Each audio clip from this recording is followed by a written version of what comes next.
So I have been collecting luxury handbags for over 25 years, if we're being technical about it, and probably in the last 10 years, even more so in the super high-end luxury.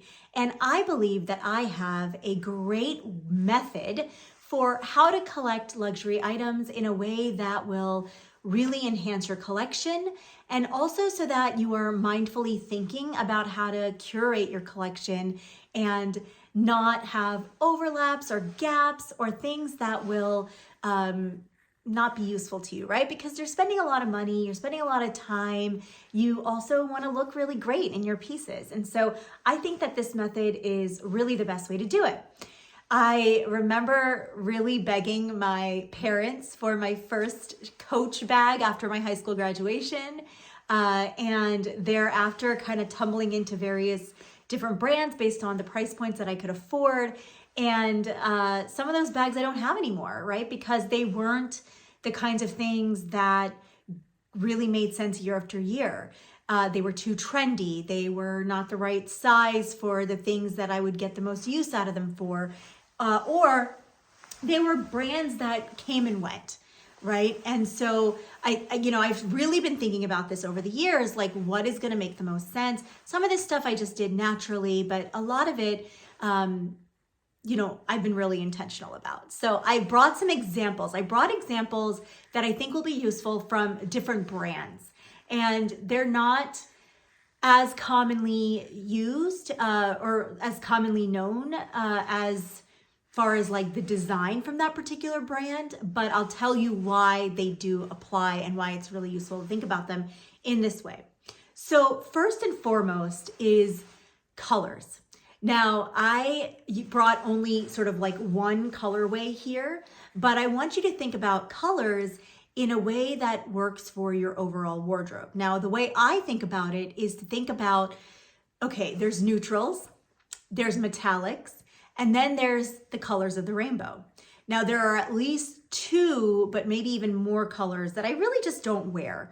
Like, for example, orange and purple. You'll very rarely see that. Now, if you've been watching my channel, you know I do have a purple bag from Pauline, and that one was an exception to the rule because I felt comfortable spending at that price point for a bag that I just loved.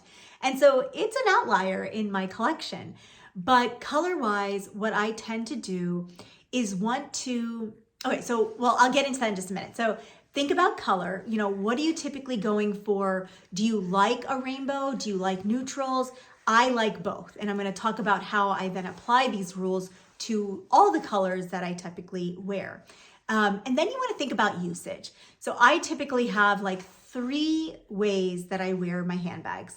It's travel, it's your day-to-day runaround, and then it's like that evening wear. Actually, maybe it's 4. So it's travel, day-to-day runaround, evening wear, and your medium-sized bags, which can be either for like a dressy dinner out or part of the runaround, right? So that third one kind of goes both ways. It can be for runaround, but it can also go day to night, I guess I should say, right? So evening, day to night travel, and day to night sometimes is dressy and casual depending on lifestyle. My lifestyle does have dressy and casual for that middle of the road space.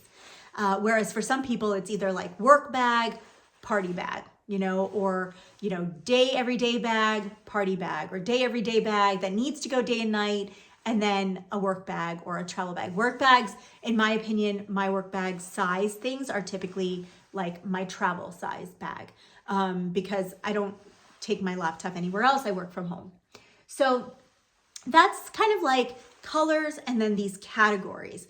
And then of course you're going to want to talk about budget. Now that I think requires like a whole different kind of video, which, let me know in the comments. Like if you're liking these videos, please subscribe, please turn on the bells, please like and comment, because it really helps me to know, like, I'm doing this for my own fun, but if you're watching and you're curious about something, please ask me, because not only do I have a bunch of this stuff, I also just like have really been thoughtful and have thought about like every aspect of what it means to be a luxury handbag collector, a luxury item collector. I did a video on my watch, my J12, which, you know, look out for that video, and I'm happy to do more of those. So I don't mean to go on and on, but this is so fun for me. So you might just get me doing that sometimes.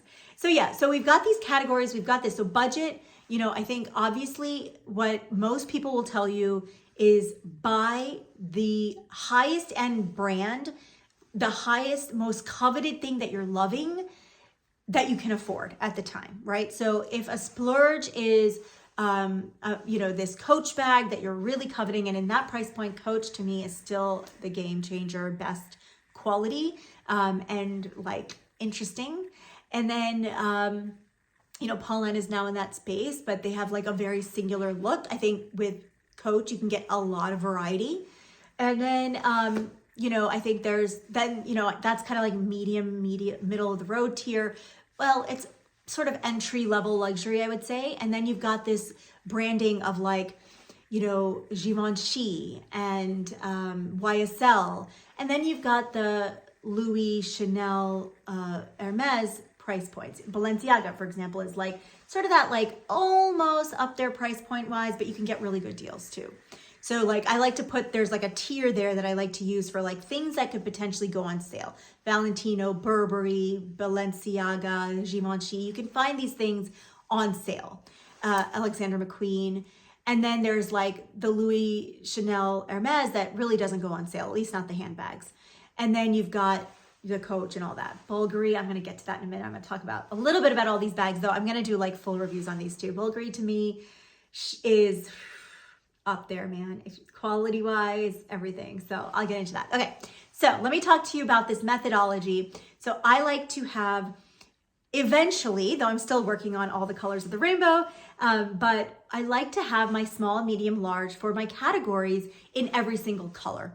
And I think every single color that is practical to me. So not every bag size in a blue, for example, makes sense for me. Like I don't really have a blue evening bag, but I do have my metallic silver, which can, you know, go with a lot of things, fill in the gap for the blues.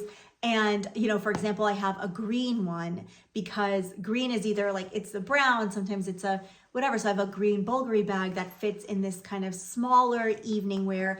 I have a Menadier in red from Chanel. I also have the Chanel wallet. So those kind of fit into that smaller category in the colors that really make sense. Gold, of course. I also have a gold mini Chanel that, you know, fits into this category of evening wear. I don't touch these bags often. Sometimes I'll take them out for a dinner as well as, you know, like an evening event, like a gala, but they serve a huge purpose. Of course, I need to fit my cell phone in them. And believe it or not, the Chanel Menadier, which is really small, like the long ones, fits a phone. And that one is a hand-me-down from my mother-in-law. So she bought that before cell phones were even a thing. It's still in great condition and it fits a phone. So it's like win, win, win, free bag. Yay. She's a blessing. Okay. So that's my evening bags.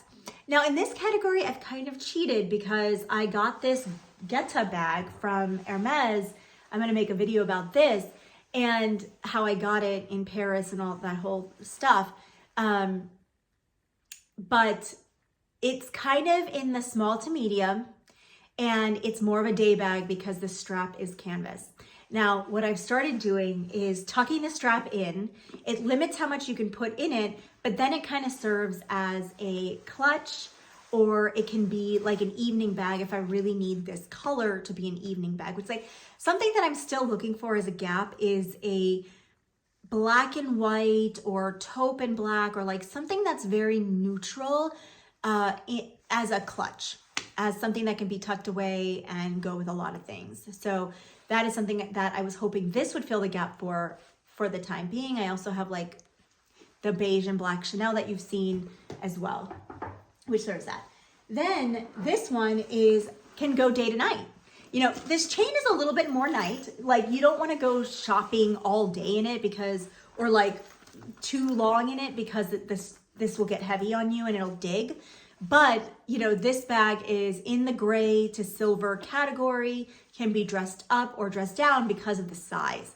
You know, technically it looks like really dressy. It is a Karung snakeskin bag, but definitely is day to night in my opinion, because the metallicness, though with the lights looks like a lot, in person, unless you're shining a direct light on it, it isn't that shiny.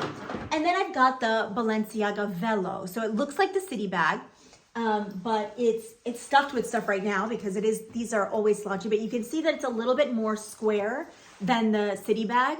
And I love, love, love the city bag. I think I bought this one though, because for somebody like myself who loves to travel, the Velo was the dimensions that are slightly bigger than a Birkin 35 and slightly wider than a Birkin 35. And so you can fit like so much in this, and it can be that thing that sits on top of your rolling bag when you're traveling. So like my toiletries, my jewelry, like all that kind of stuff can fit in this travel bag.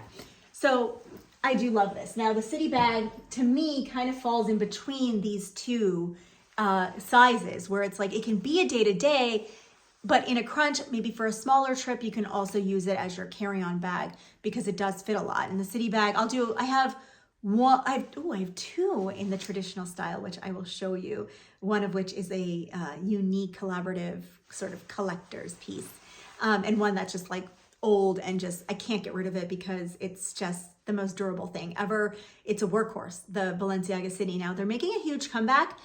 They had some press not that long ago that really turned a lot of people off, including myself. You know, I think every brand goes through that. Like my friend and I were just talking about that the other day. Like, are we back into Balenciaga? Well, the truth of the matter is I've always really loved the brand for what they produce. Like they're a little wonky on one end, but some of the classic pieces, their dresses, their handbags and shoes, like I've loved, especially mostly the city bag because I have a mini too. And I'm not going to stop wearing it. It's just great styling. It's creative. It's whatever. And they need to clean up their messes as well. And I think that's probably could be said about a lot of brands that we wear. I mean, you know, everyone in my town's getting excited because Zara's coming. Well, that's like the worst thing you can do for fashion and for the world. So I won't get on that high horse today anyways, but I just wanted to share with you the methodology, show you an example of how that works. You can do this with red like I have. You can do this with green. You can do this with, you know, maybe you don't collect them in all the sizes for all the colors, but it's a great way to start thinking about what colors, what sizes do I need for the various categories of my life so that I'm not wasting money. Like for example, this one I just recently bought. It's the Alma in a mini. And I couldn't find it. I bought the secondhand in Japan because, long story short, I'd never owned anything in the shape of the Alma. I really wanted epi leather. And this kind of just manifested itself because I had a gap of a silver bag that could fit my phone for evening wear. And so it just kind of like all the things collided. But when I saw it, I wouldn't have known if this is like the right thing for me unless I had thought about this sort of methodical process of how to collect and how to really curate your closet with it. So let me know what you think. Let me know if you started doing this, like what bags you're interested in. I really want to hear about that. I think that is part of the reason why I'm doing this is the community around it. If you get it, you get it. A lot of people are like, oh, but the climate in the world is just so terrible right now. And look, man, I am not blind to that. I just know, and gosh, I went to this great talk today where they were talking about how even during World War II, people wanted their fashion magazines. People needed that. It's a respite. It's a fantasy. It's a getaway. It is a wonderful thing to think about when the weight of the world is also being experienced. And it doesn't have to be one or the other, right? Like we can enjoy this while we also take care of our society and our culture and our world and ourselves. So let me know where you're at with all this. I'd love to hear your opinions. I don't have to be right about it myself, but I'm definitely want to be in community and in communication with people about these things. So let me know. And thanks for watching. Please like this video. Please leave comments.